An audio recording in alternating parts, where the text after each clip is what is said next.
Hello दोस्तों, आप सभी का स्वागत है हमारी यूट्यूब चैनल स्टडी कॉर्नर पर। हम लोग सीख रहे हैं गुणनखंड विधि से एचसीएफ निकालना। क्या सीख रहे हैं? गुणनखंड विधि से एचसीएफ निकालना। चलिए देखते हैं पहला क्वेश्चन क्या है। 63 और 56, यानी जो हमें एचसीएफ निकालना है वो 63 और 56 का निकालना है। गुणनखंड विधि में क्या करते हैं हम लोग? सबसे पहले अलग अलग सभी संख्याओं का गुणनखंड करते हैं। गुणनखंड करने के बाद नीचे देखते हैं कि दोनों संख्याओं से कॉमन क्या है। एक तरीका तो ये है, एक तरीका तो दोनों का एक साथ गुणनखंड कर सकते हैं। जब तक कॉमन कट रहा है तब तक काटो और मल्टीप्लाई कर लो। तो हमें क्या करना है? सबसे हमें लेकिन एक साथ गुणनखंड करना और अलग अलग गुणनखंड करना दोनों एक ही बात, लेकिन हमें अलग अलग गुणनखंड करना अच्छा लगता है लिखने में भी और प्रॉपर सब बच्चों को समझ में भी आता है उससे। तो हम लोग उसी तरीके से करेंगे। आप लोग चाहो दोनों तरीके से सीख सकते हो। मैं आपको दोनों तरीके बताऊंगा। देखिए सबसे पहले क्या करेंगे, अलग अलग गुणनखंड करेंगे। तो 63 का गुणनखंड करना है और 56 का। तो सबसे पहले 63 का करेंगे। देखो लास्ट में 3 लिखा है, जब लास्ट में 3 लिखा है तो 2 से कटेगा? आप बोलेंगे नहीं कटेगा। तो क्या करेंगे? 3 से काटेंगे। 3 दूनी 6, 3 एकम 3, 21 आया। अब 21 कैसे कटेगा? 3 से। 3 7 जा 21, यानी 3 7 जा 21। अब 7 7 से कटेगा, 7 बन जा 7। ठीक है। अब देखो 56 के गुणनखंड करेंगे। 56 में देखो लास्ट में 6 है, लास्ट में 6 यानी कि सम संख्या है। जब 0 2 4 6 8 जब इकाई अंक हो तो हमेशा 2 से काटिएगा।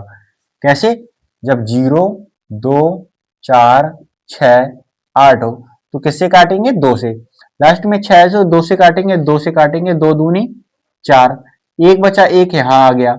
2 दूनी 4, जब 5 में से 4 घटाएंगे तो एक यहाँ बचेगा, यहाँ बचेगा, यानी यहाँ हो जाएंगे 16। अब 2 से दो का पारा पड़ेंगे, 16 आ जाए यानी 16 आ जाए। तो 2 अट्ठे 16। फिर 2 से काटेंगे, 2 एकम 2, 2 चौको 8।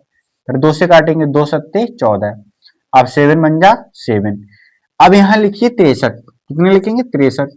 63 के सामने 63 की गुणनखंड 3 मल्टीप्लाई 3 मल्टीप्लाई 7। अब यहाँ लिखेंगे 56। 56 के सामने उसके गुणनखंड 2 मल्टीप्लाई 2 मल्टीप्लाई 2 मल्टीप्लाई 7। अब लाइन करिए और कॉमन ले लीजिए। एचसीएफ निकालेंगे क्या? देखो ऊपर 3 है, नीचे कहीं 3 है नहीं। ऊपर 3 है, नीचे 3 है नहीं। 7 7, यानी सिर्फ कॉमन कितना आया? 7। दो जगह जब कटेगा तो एक जगह नीचे लिखेंगे। ठीक, यानी जब दोनों जगह 7 कॉमन है तो यहाँ 7 लिखा है, यानी जो हमारा आंसर आया है एचसीएफ वो कितना आया? 7 आया है। अब देखिए 96 और 72 के जब हम लोग फैक्टर करेंगे यानी गुणनखंड करेंगे तो कैसे करेंगे?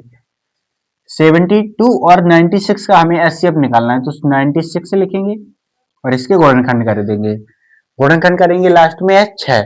जब लास्ट में 6 है तो किससे काटेंगे? 2 से काटेंगे। 2 से काटेंगे, 2 चौको 8, 9 से ज्यादा नहीं हुआ। अब जब 8 इसमें से घट जाएगा तो एक बचेगा, एक यहाँ आ जाएगा, यहाँ 16 हो जाएंगे। तो 2 अट्ठे 16। फिर 2 से करेंगे, 2 दूनी 4, 2 चौको 8। फिर 2 से काटेंगे, 2 एकम 2, 2 दूनी 4। फिर 2 से काटेंगे, 2 शक 12। फिर 2 से काटेंगे, 2 तिया 6 और 3 एकम 3। यानी जो 96 की गुणनखंड हुए वो ये रहे। अब ऐसे 72 के करेंगे।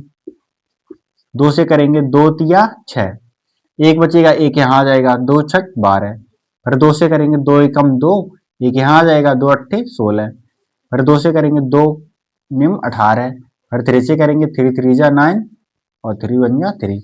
अब देखो इसके जब हम लोग 96 और इसकी जब फैक्टर लिखेंगे 1 2 3 4 5, 9 कितनी बार है? 5 बार। तो सॉरी 2 कितनी बार है? 5 बार।